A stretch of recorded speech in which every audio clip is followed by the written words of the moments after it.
Assalamualaikum Ibu. Waalaikumsalam. Saya izin masuk ya Ibu. Ya, silakan duduk.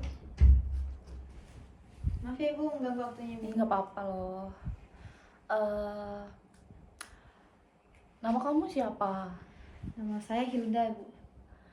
Hilda dari kelas berapa? Dari kelas A2. Kuliah? Iya, saya kuliah Bu. Jurusan? Jurusan bimbingan konseling. Semester berapa sekarang? Udah semester 4 ya Bu, Wih. alhamdulillah. Oke. Gimana hari ini puasanya? Alhamdulillah Bu, lancar. Puasa? Ya. Puasa. Bagus. Sehat ya? Sehat alhamdulillah. Oke. Sebelumnya Hilda udah pernah datang ke ruang konseling? Belum sih Bu, ini kebetulan pertama kali saya datang ke sini. Gitu. Mungkin ada beberapa yang akan saya sampaikan. Pertama, saya sebagai konselor di sini akan membantu Hilda dalam memecahkan masalah Hilda dan juga membantu Hilda mengambil keputusan yang baik untuk diri Anda sendiri. Sebelumnya udah kenal dengan saya? Belum Bu. Kita kenalan dulu. Iya. Perkenalkan, nama saya Dian Wulan. Hilda bisa memanggil ibu atau kakak, senyaman Hilda aja, panggilnya apa. Sebelum itu, sebelum kita memulai sesi konseling, ada baiknya kita menentukan waktunya. Mungkin di sini kita akan membutuhkan waktu 15 menit.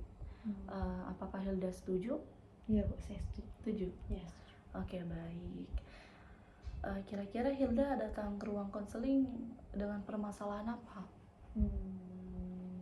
Sebelumnya saya pengen tahu dulu Bu, rahasia saya di sini terjaga kan Bu? Tetap Karena saya terjaga. ya, Karena sebagai konselor kita itu menjunjung tinggi adanya kode etik kerahasiaan, asas kerahasiaan. Jadi Hilda tidak perlu takut datanya terbocor atau permasalahannya tersebar luaskan.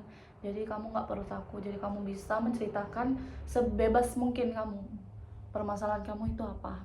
Oke. Berarti aman ya Bu? Aman. Oke. Kamu nggak perlu takut. Gitu. Walaupun sesama konselor lainnya, rahasia kamu akan tetap terjaga. Oke. Sebelumnya kamu datang ke sini dengan permasalahan apa, Nak? Masalah saya itu tentang hubungan saya Bu. Hubungan dengan teman, pacar, atau gimana? Hubungan dengan pacar. Dengan pacar.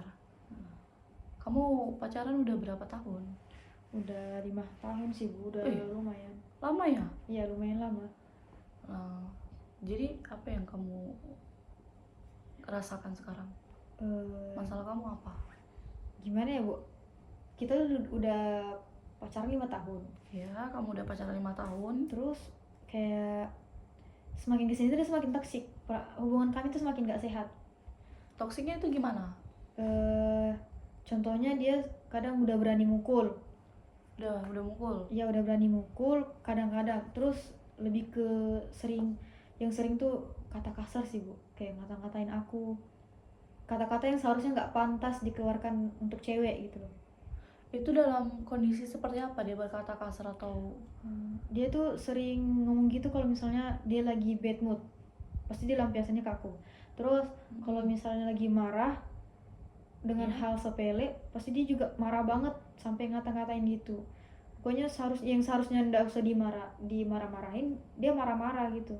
Dia perbesarkan? Iya, dia perbesarkan. Hal-hal yang kecil dia perbesarkan? Jadi kayak aku capek banget sama hubungan kami sebenarnya. Sebelum Hilda pacaran dengan pacar Hilda sekarang tuh, orang tua Hilda udah tahu kah kalau kamu pacaran itu? Ya, berhubungan dengan dia? Sebenarnya orang tua saya tahu dia. Iya. Tahu juga kami berpacaran. Cuman kalau soal keadaan hubungan kami yang nggak sehat ini orang tua saya belum tahu. Gitu ya? Iya. Saya paham. Saya mengerti apa yang Hilda rasakan saat ini. Mungkin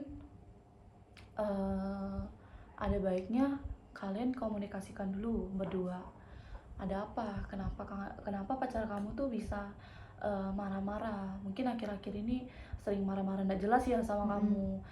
Kadang-kadang kalau sudah emosinya sudah memuncak, dia bisa-bisa mukul kamu, main fisik juga. Mungkin kamu bisa komunikasikan dengan dia. Mungkin ada masalah di kamu juga. Kadang dia kalau soal akunya, ya sih Bu, kadang dia marah kalau misalnya aku nggak izin sama dia nggak izin keluar main. main sama teman-teman gitu. Gitu. loh. Iya. Ya, kayak marahnya tapi kadang marahnya berlebihan banget. Kenapa kamu kalau keluar nggak izin sama dia? Kan Karena kamu kan tahu nih, kalau kan kamu tahu pacar kamu tuh kalau kamu keluar, kamu nggak izin pasti dia mengamuk nggak jelas. Iya. Tapi kamu tetap nggak izin tuh, seharusnya kamu nggak lakukan itu.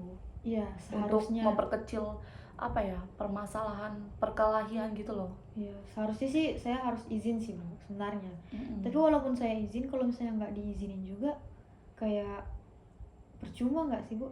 Karena kan saya juga pengen main ya sama teman-teman, main keluar gitu loh, bareng-bareng, kayak nggak seharusnya tuh sama-sama dia terus. Saya juga pengen main sama teman-teman saya yang lain, Iya betul. kayak gitu. Ha-ha. Kayak tertekan sih saya Bu, lebih ke tertekan sih sudah sekarang. Kalau kamu tertekan, kok bisa kamu menjalani hubungan itu selama 5 tahun itu? Saya tetap menjalani itu karena yang pertama dia nggak mau kami putus. Yang kedua, saya juga menyayangkan hubungan kami yang udah 5 tahun itu, karena menurut saya 5 tahun itu kayak panjang sih, itu bukan waktu yang sebentar menurut saya. Jadi kayak menyayangkan aja sih Bu, nggak tahu itu karena masih sayang atau enggak, tapi kayak menyayangkan aja. Jadi kamu sekarang bimbang sama perasaan kamu, Iya. antara sayang atau enggak? Iya, Karena karena sudah bertahan sejauh ini. Tambah lagi sifatnya yang udah kayak gitu, Sudah aku- kasar, Iya. sudah main tangannya. Iya. Saya tuh paham kondisi kamu saat ini. Mungkin antara kamu bertahan atau tidak, kamu pun juga bimbang ya. Iya. Karena sudah mungkin yang pertama waktu ya, kamu menghabiskan waktu sama dia sudah 5 tahun, itu kan bukan hal yang sebentar ya. Mungkin kamu menyayangkan di waktunya. Walaupun sekarang kamu sudah muak, sudah perasaan kamu sudah mulai hilang, tapi dengan waktu yang cukup lama untuk bersama, mungkin itu yang membuat kamu masih bertahan dengan dia. Iya sih, Iya kayaknya kan? gitu. Iya. Walaupun kamu sudah mungkin ada beberapa kali untuk komunikasi untuk perubahan sikapnya, dia ada perubahan setelah kamu komunikasikan. Aku udah sebenarnya kita jarang berkomunikasi kayak gitu sih Bu, kayak tapi aku udah pernah ngomong baik-baik sama dia, kayak yang perilaku kamu yang kasar kayak gitu tuh seharusnya nggak usah kamu kayak gitu sama aku gitu kan. Iya. Tapi setelah saya ngomong begitu pun sebenarnya nggak ada perubahan sih Bu, kayak sifatnya tetap biasa aja. Berarti memang dia nggak peduli kan dengan sifatnya yang kasar ke aku gitu. Iya, antara dia nggak peduli sama dia sudah kayak nggak mau juga sih, sudah sama kamu, sudah bosan gitu loh. Iya. Tapi mungkin itu yang ibu bilang tadi, mungkin karena waktu yang cukup lama bersama, mungkin dia juga sudah terlanjur bareng gitu loh sama kamu. Sama aja sih kamu dua. Sudah mungkin dengan waktu udah kayak mungkin sekarang udah rasa sayang sudah hambar, tapi dengan adanya waktu barengan terus kayak terlalu lama gitu, itu sih yang membuat kalian sama-sama masih bertahan tapi nggak mau pisah, padahal sudah hubungannya sudah nggak sehat gitu. Iya. Terus Bu, gimana sih cara saya move on sama dia gitu loh, biar nggak kepikiran dia terus gitu?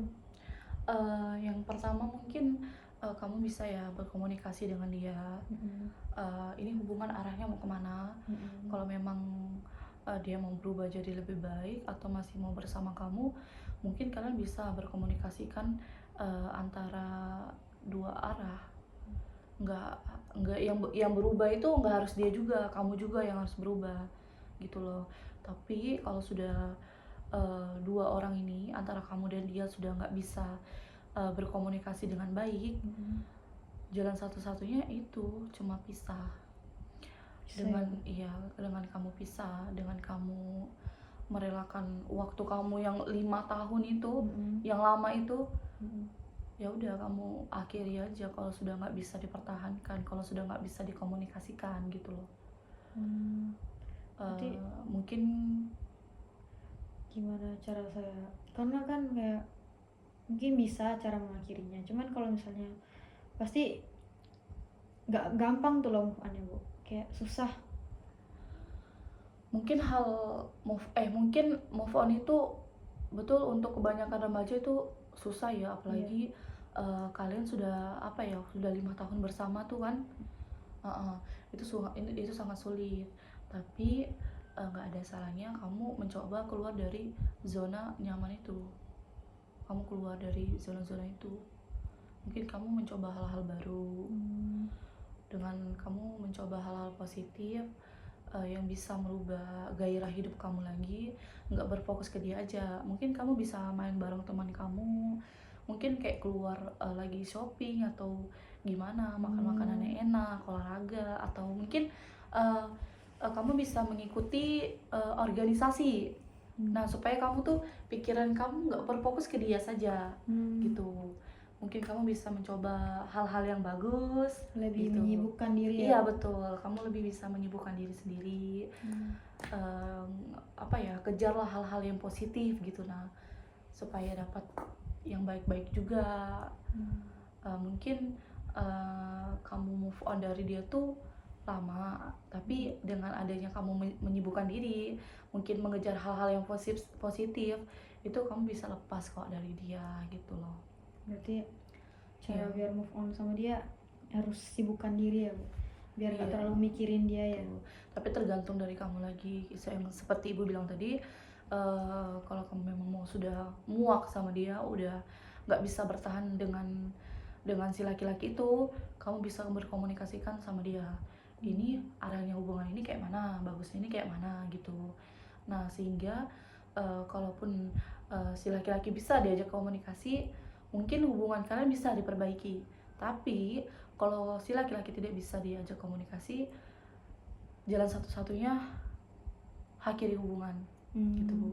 Kalau misalnya gini Bu, gimana ya cara biar bisa ngomong baik-baik sama dia ya, karena dia kan mut-mutan ya Bu, nggak tentu tuh loh dia mau marah, tiba-tiba marah, kayak nggak tentu lah moodnya aja, kayak Iya, takut banget ngomong baik-baik sama dia tuh percuma.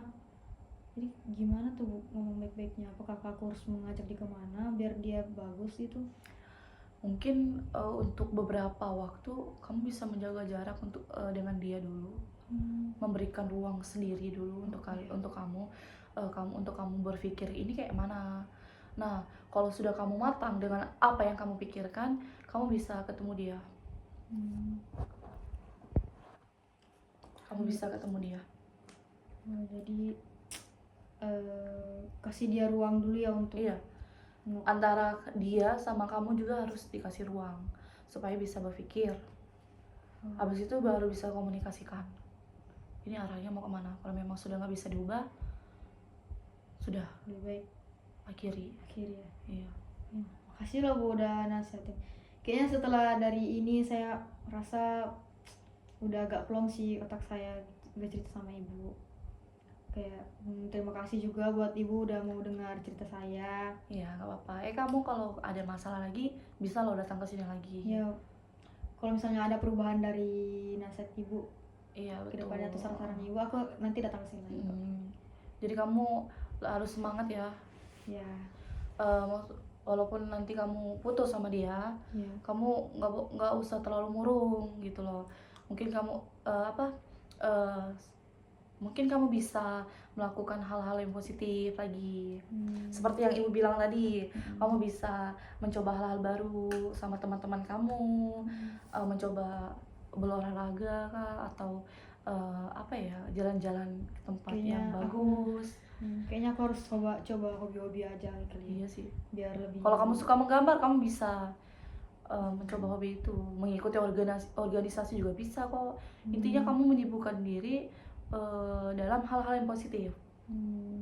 Berarti supaya kamu nggak kepikiran dia terus gitu loh.